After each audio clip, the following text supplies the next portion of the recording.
ମା' ଲକ୍ଷ୍ମୀ କୁହନ୍ତି ଯେ ଘରୁ ଏହି 5ଟି ଜିନିଷ ଅନ୍ୟମାନଙ୍କୁ ଦେବା ଦ୍ୱାରା ଭୟଙ୍କର ଦାରିଦ୍ରତା ଆସିଥାଏ ଏବଂ ଦାରିଦ୍ର୍ୟ, ଅପରିଚ୍ଛନ୍ନତା ଓ କଳହର ଦେବୀ ମା' ଅଲକ୍ଷ୍ମୀଙ୍କର ବାସ ହୁଏ। ଆଜି ଆମେ ମା' ଲକ୍ଷ୍ମୀଙ୍କର ଏକ ପ୍ରାଚୀନ କଥା ଶୁଣାଇବାକୁ ଯାଉଛୁ। ଏହି କଥା ମାଧ୍ୟମରେ ଆପଣ ଜାଣିପାରିବେ ଯେ ଜଣେ ମହିଳା ନିଜ ଘରର କେଉଁ ଜିନିଷଗୁଡ଼ିକୁ ଅନ୍ୟମାନଙ୍କୁ ଦେବା ଉଚିତ ନୁହେଁ। ଯେଉଁ ମହିଳା ଏହି ଜିନିଷଗୁଡ଼ିକୁ ଅନ୍ୟମାନଙ୍କୁ ଦେଇଦିଏ, ମା' ଲକ୍ଷ୍ମୀ ତାଙ୍କ ଘର ଛାଡ଼ି ଚାଲିଯାଆନ୍ତି। ତେଣୁ ସାଙ୍ଗମାନେ ଏହି କଥାଟିକୁ ପୂରା ଶୁଣନ୍ତୁ, କାରଣ ଅଧା ଅଧୁରା ଜ୍ଞାନ କ୍ଷତି ସମାନ ହୋଇଥାଏ। ଯେଉଁମାନେ ଏହି କଥାଟି ପୂରା ଶୁଣନ୍ତି, ମା' ଲକ୍ଷ୍ମୀ ତାଙ୍କ ଜୀବନକୁ ସୁଖରେ ଭରି ଦେଇଥାନ୍ତି। ତେବେ ଡେରି ନକରି ସେହି ପ୍ରାଚୀନ କଥା ଶୁଣାଇବା ଆରମ୍ଭ କରୁଛୁ। ଏହା ଏକ ପ୍ରାଚୀନ କାଳର କଥା। ମଧ୍ୟଦେଶରେ ଏକ ସୁନ୍ଦର ନଗରୀଟିଏ ଥିଲା। ସେହି ନଗରୀରେ ସୁକନ୍ୟା ନାମକ ଜଣେ ମହିଳା ତାଙ୍କ ସ୍ୱାମୀ ଓ ଶାଶୁ ଶ୍ୱଶୁରଙ୍କ ସହ ରହୁଥିଲେ। ସୁକନ୍ୟା ଜଣେ ପତିବ୍ରତା ମହିଳା ଥିଲେ, ଯିଏ ସତ୍ୟ ଓ ଧର୍ମ ପାଳନ କରିବା ସହିତ ଗୃହ କାର୍ଯ୍ୟରେ ନିପୁଣା ଥିଲେ। ସୁକନ୍ୟାଙ୍କର ସ୍ୱଭାବ ଅତ୍ୟନ୍ତ ଦୟାଳୁ ଥିଲା। ସେ ସର୍ବଦା ଅନ୍ୟମାନଙ୍କୁ ସାହାଯ୍ୟ କରୁଥିଲେ। ସୁକନ୍ୟାଙ୍କର ସ୍ୱାମୀ ସଞ୍ଜୟ ଜଣେ ବୈଶ୍ୟ ଥିଲେ। ତାଙ୍କର ଏକ ସାମଗ୍ରୀ ଦୋକାନ ଥିଲା, ଯେଉଁଠି ସେ ଲୋକମାନଙ୍କର ଆବଶ୍ୟକୀୟ ସାମଗ୍ରୀ ବିକ୍ରି କରୁଥିଲେ।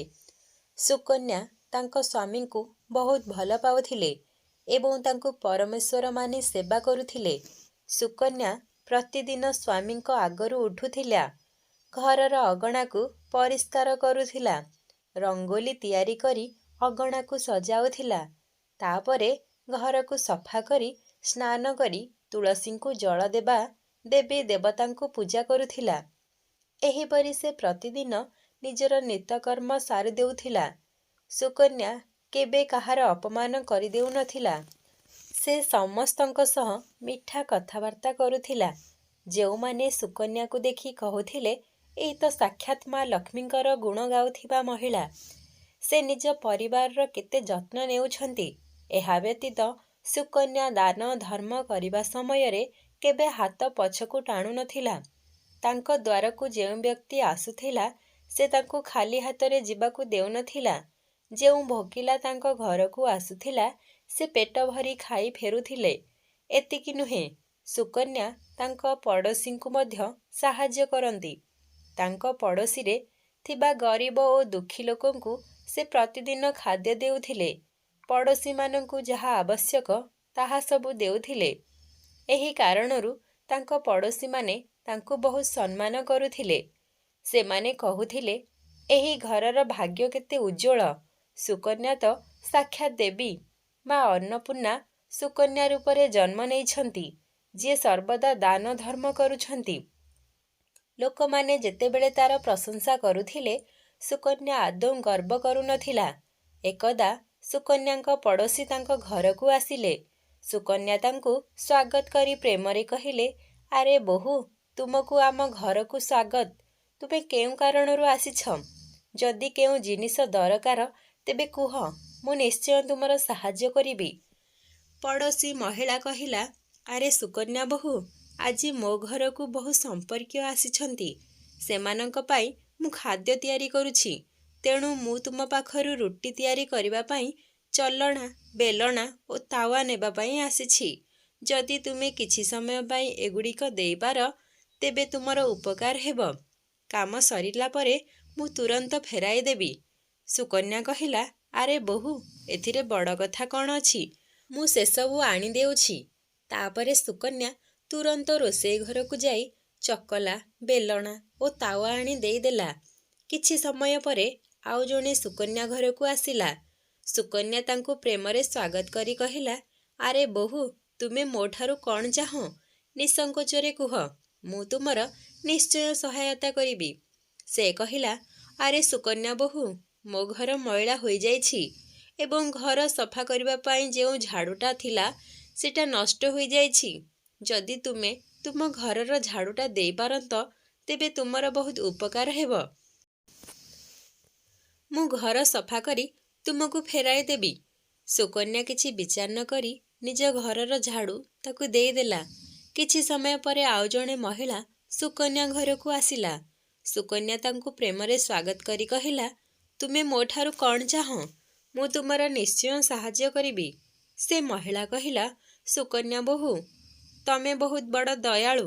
ମୁଁ ତୁମ ବିଷୟରେ ବହୁତ କିଛି ଶୁଣିଛି। ତୁମେ ସମସ୍ତଙ୍କର ସାହାଯ୍ୟ କର। ଆଜି ମୋତେ ତୁମର ସାହାଯ୍ୟ ଦରକାର। ସୁକନ୍ୟା କହିଲା, ଆରେ ବୋହୂ, କୁହ ତୁମକୁ କ'ଣ ସାହାଯ୍ୟ ଦରକାର? ସେ ମହିଳା କହିଲା, ଆଜି ମୋ ଝିଅକୁ ଦେଖିବା ପାଇଁ ପୁଅ ଘର ଲୋକ ଆସୁଛନ୍ତି। ମୋ ପାଖରେ ପିନ୍ଧିବା ପାଇଁ କୌଣସି ଗହଣା ନାହିଁ କି ପିନ୍ଧିବା ପାଇଁ ଓ ଝିଅକୁ ପିନ୍ଧାଇବା ପାଇଁ କୌଣସି ଶାଢ଼ୀ ନାହିଁ। ଦୟାକରି ତୁମର ଶାଢ଼ୀ ଓ ଗହଣା ଧାର ଦେଇ ମୋ ଉପରେ ଉପକାର କର। ସୁକନ୍ୟା କିଛି ବିଚାର ନ କରି ଗହଣା ଓ ଶାଢ଼ୀ ତାଙ୍କୁ ଦେଇଦେଲା ଓ ସେ ପଡ଼ୋଶୀ ଖୁସି ହୋଇ ସେସବୁ ନେଇ ଚାଲିଗଲା। ତାପରେ ସନ୍ଧ୍ୟା ହେବା ପରେ ଆଉ ଜଣେ ପଡ଼ୋଶୀ ସୁକନ୍ୟା ଘରକୁ ଆସିଲା। ସୁକନ୍ୟା ତାଙ୍କୁ ପ୍ରେମରେ ସ୍ୱାଗତ କରି କହିଲା, ମୁଁ ଆପଣଙ୍କର କି ପ୍ରକାରର ସାହାଯ୍ୟ କରିପାରିବି? ପଡ଼ୋଶୀ କହିଲା, ଆରେ ସୁକନ୍ୟା ବୋହୂ, ତୁମେ ଭାରି ଦୟାଳୁ। ମୋ ପୁଅ ଉପରେ ସାହାଯ୍ୟ କର। ମୋ ପୁଅ ଭାରି ଭୋକିଲା ଅଛି। ପିଇବା ପାଇଁ ଆମ ଘରେ କ୍ଷୀର ନାହିଁ। ତୁମେ ତ ବହୁତ ଦୟାଳୁ ଅଟ। ଯଦି ତୁମେ ତୁମ ଘରୁ ଅଳ୍ପ କିଛି ପରିମାଣର କ୍ଷୀର ଦିଅନ୍ତ, ତେବେ ତୁମର ଉପକାର ହେବ। ସୁକନ୍ୟା କହିଲା, ଆରେ ବୋହୂ, ଏହି ଛୋଟ କଥା, ମୁଁ ଏବେ କ୍ଷୀର ଆଣିଦେଉଛି। କ୍ଷୀର ନେଇ ସେ ପଡ଼ୋଶୀ ଜଣକ ଖୁସିରେ ଚାଲିଗଲା। ଏହିପରି ଭାବରେ ସୁକନ୍ୟା ତାଙ୍କ ପଡ଼ୋଶୀମାନଙ୍କୁ ସାହାଯ୍ୟ କରି ଖୁସିରେ ଘର କାମ କରିବାକୁ ଲାଗିଗଲା। ରାତି ହେଲା ପରେ ତାଙ୍କ ସ୍ୱାମୀ ଘରକୁ ଫେରିଲେ। ସୁକନ୍ୟା ତାଙ୍କୁ ପ୍ରଣାମ କରି ଖୁବ୍ ସେବା ସତ୍କାର କଲା। ସ୍ୱାମୀ ସ୍ତ୍ରୀ ଆନନ୍ଦ ହୋଇ ରାତିରେ ଶୋଇଗଲେ। ପରଦିନ ସକାଳେ ସେମାନେ ଏକ ଭୟଙ୍କର ଖବର ଶୁଣିଲେ। ଜଣେ ଲୋକ ଦୌଡ଼ି ଆସି ତାଙ୍କ ସୁକନ୍ୟାଙ୍କ ସ୍ୱାମୀଙ୍କୁ କହିଲା, ଆରେ ଭାଇ, ଗତକାଲି କିଏ ତୁମ ଦୋକାନ ଲୁଟି ନେଇଛି। ସମସ୍ତ ମାଲ ଖାଲି ହୋଇଯାଇଛି।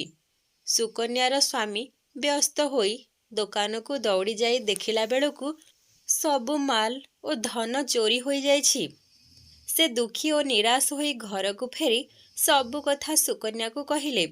ସୁକନ୍ୟା ଏସବୁ ଶୁଣି ଦୁଃଖୀ ହେଲା ଓ ନିଜ ସ୍ୱାମୀଙ୍କୁ ସାନ୍ତ୍ୱନା ଦେଇ କହିଲା, ଚିନ୍ତା କର ନାହିଁ, ଏବେ ବି ଆମ ପାଖରେ ବହୁତ ଧନ ଅଛି। ତୁମେ ପୁଣି ସେଇ ଧନ ବ୍ୟବସାୟରେ ଲଗାଇ ପାରିବ। କିନ୍ତୁ ସୁକନ୍ୟା ଘରର ତିଜୋରୀ ଦେଖିଲେ, ତାହା ମଧ୍ୟ ଖାଲି ହୋଇଯାଇଥିଲା। ସବୁ ଧନ ଚୋରି ହୋଇଯାଇଥିଲା। ଏହା ଦେଖି ସୁକନ୍ୟା ବହୁତ ଦୁଃଖୀ ହେଲେ। ତାଙ୍କ ସ୍ୱାମୀ ରାଗି ଯାଇ ସୁକନ୍ୟାକୁ ପଚାରିଲେ, ସୁକନ୍ୟା, ଏବେ ମୋତେ ସତ କଥା କୁହ, ଆମ ଘରର ସବୁ ଧନ କୁଆଡ଼େ ଗଲା? ସୁକନ୍ୟା କହିଲା, ସ୍ୱାମୀ, ମୁଁ ତ ଘରେ ଥିଲି। ଘରୁ ସବୁ ଧନ କିଏ ନେଲା ମୁଁ ଜାଣିନାହିଁ। ଦୟାକରି ତୁମେ ଶାନ୍ତ ହୁଅ। ଆମେ କିଛି ଉପାୟ ନିଶ୍ଚୟ ବାହାର କରିବା। ତା ସ୍ୱାମୀ ରାଗିଯାଇ କହିଲେ, ଆରେ ମୂର୍ଖ ସ୍ତ୍ରୀ, ତୁ ତ ଅଜଣା ଲୋକଙ୍କୁ ଆଣି ଘରେ ଖୁଆଉଛୁ। ସେମାନଙ୍କ ମଧ୍ୟରୁ କିଏ ଚୋରି କରିଛି? ଏବେ ଆମେ ପୂରାପୂରି ବର୍ବାଦ ହୋଇଗଲେ। ସୁକନ୍ୟାଙ୍କ ଶାଶୁ ମଧ୍ୟ ତାକୁ ବହୁତ ଗାଳି ଦେଲେ ଓ କହିଲେ, ଆରେ ମୂର୍ଖ, ମୁଁ ତୋତେ କେତେ ବାରଣ କରିଛି, ତଥାପି ତୁ ଆମ ଘରର ସବୁ ଜିନିଷ ପଡ଼ୋଶୀଙ୍କୁ ଦେଇଦେଉ। ସେମାନଙ୍କ ଭିତରୁ ଏବେ କିଏ ଚୋରି କରିଛି? ତୋ ଯୋଗୁଁ ଆଜି ଆମେ ଏଇ ଦିନ ଦେଖୁଛୁ। ସୁକନ୍ୟା ତାଙ୍କ ସ୍ୱାମୀଙ୍କି କହିଲେ, ମୁଁ କିଛି ଗହଣା ପଡ଼ୋଶୀଙ୍କୁ ଦେଇଥିଲି। ତାଙ୍କଠାରୁ ମୁଁ ଏବେ ଫେରାଇ ଆଣୁଛି। ସୁକନ୍ୟା ପଡ଼ୋଶୀ ଘରକୁ ଗଲାବେଳକୁ ସେହି ପଡ଼ୋଶୀ ଗହଣା ନେଇ ପଳାଇ ଯାଇଥିଲା। ସୁକନ୍ୟା ସେହିଠାରୁ ନିରାଶ ହୋଇ ଫେରିଆସି ସମସ୍ତ ଘଟଣା ତାଙ୍କ ସ୍ୱାମୀଙ୍କୁ କହିଲା। ଏହି କଥା ଶୁଣି ତାଙ୍କ ସ୍ୱାମୀ ରାଗିଯାଇ କହିଲେ, ଆରେ ମୂର୍ଖ ସୁକନ୍ୟା, ତୋ ଯୋଗୁଁ ଆମର ସବୁ ଧନ ବର୍ବାଦ ହୋଇଗଲା।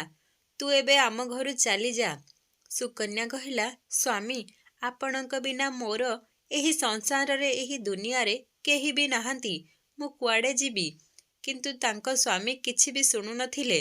କହିଲେ, ତୋର ଯୁଆଡ଼େ ଇଚ୍ଛା ସିଆଡ଼େ ଯା, କିନ୍ତୁ ଏ ଘରେ ରହିପାରିବୁ ନାହିଁ।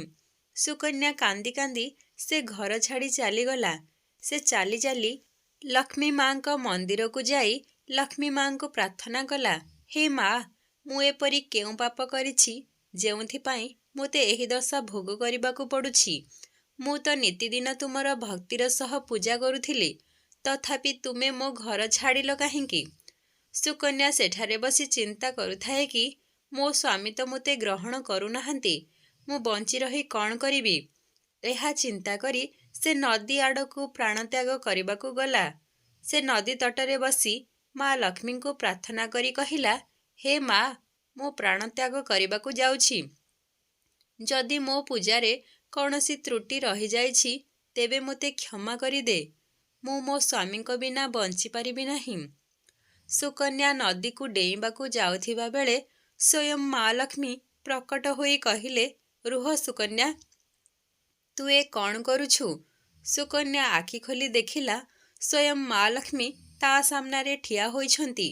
ସେ ମାଙ୍କୁ ଦେଖି କାନ୍ଦି କାନ୍ଦି ପ୍ରଣାମ କରି କହିଲା, ମା, ମୋତେ କ୍ଷମା କରିଦେ, ମୁଁ ପାପ କରିବାକୁ ଯାଉଥିଲି।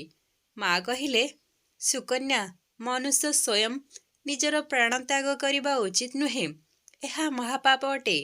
ଈଶ୍ୱର ଦେଇଥିବା ଶରୀରକୁ କଦାପି ନଷ୍ଟ କରିବା ଉଚିତ ନୁହେଁ। ସୁକନ୍ୟା କହିଲା, ହେ ମା, ମୁଁ ବିବଶ, ମୁଁ ମୋ ସ୍ୱାମୀଙ୍କ ବିନା ବଞ୍ଚିବାକୁ ଚାହୁଁନି।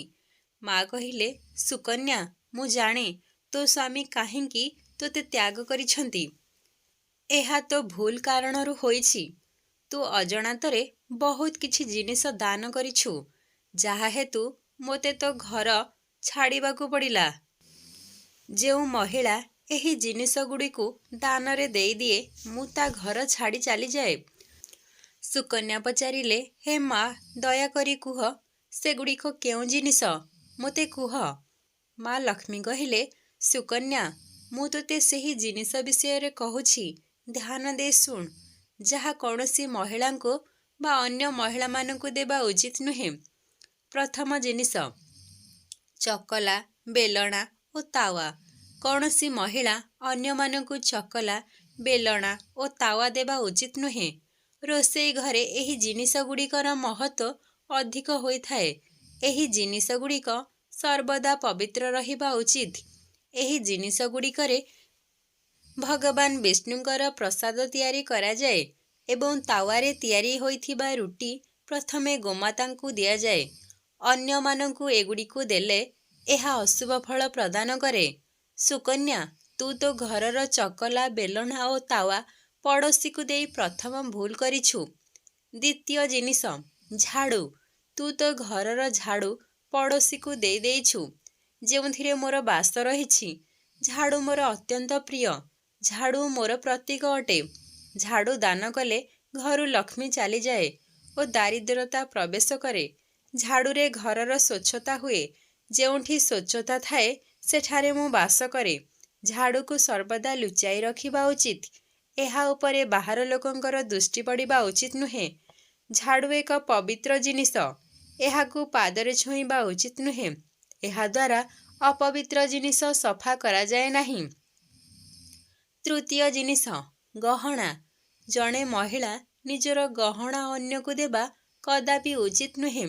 ସେ ନିଜର ପରିବାର ଓ ସମ୍ପର୍କୀୟ ଲୋକ ହୋଇଥାନ୍ତୁ ନା କାହିଁକି। ମୁଁ ସର୍ବଦା ଗହଣାରେ ବାସ କରେ। ମହିଳାଙ୍କର 16 ଶୃଙ୍ଗାର ମଧ୍ୟରୁ ଗହଣା ଅଧିକ ମହତ୍ତ୍ୱପୂର୍ଣ୍ଣ ଅଟେ। ଯେଉଁ ମହିଳା ନିଜର ଗହଣା ଅନ୍ୟକୁ ଦେଇଦିଏ, ତା ଜୀବନରେ ଦୁର୍ଭାଗ୍ୟ ଆସେ। ଚତୁର୍ଥ ଜିନିଷ, ସନ୍ଧ୍ୟା ହେବା ପରେ ଧଳା ରଙ୍ଗର ଜିନିଷ ଦାନ କରାଯାଏ ନାହିଁ। ତୁ ସନ୍ଧ୍ୟା ପରେ କ୍ଷୀର ଦାନ କରିଥିଲୁ। ଏହା ଦୁର୍ଭାଗ୍ୟକୁ ଡାକି ଆଣେ।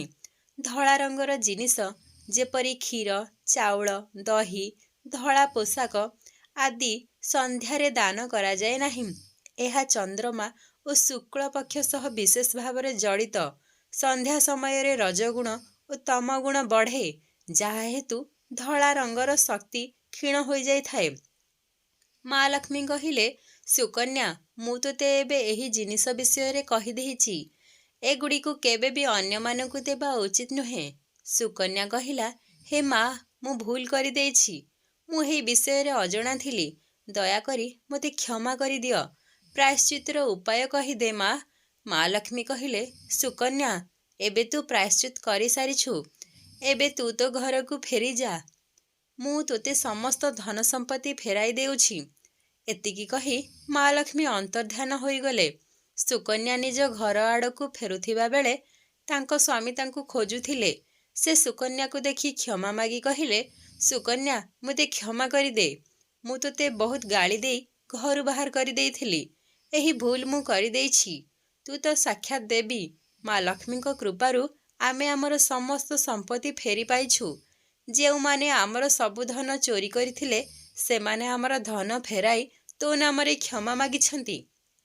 ଆସ୍, ମୁଁ ତୋତେ ଘରକୁ ନେବାକୁ ଆସିଛି। ଏହା ଶୁଣି ସୁକନ୍ୟା ଖୁସି ହୋଇ ନିଜ ସ୍ୱାମୀଙ୍କ ସହ ଘରକୁ ଫେରିଗଲା।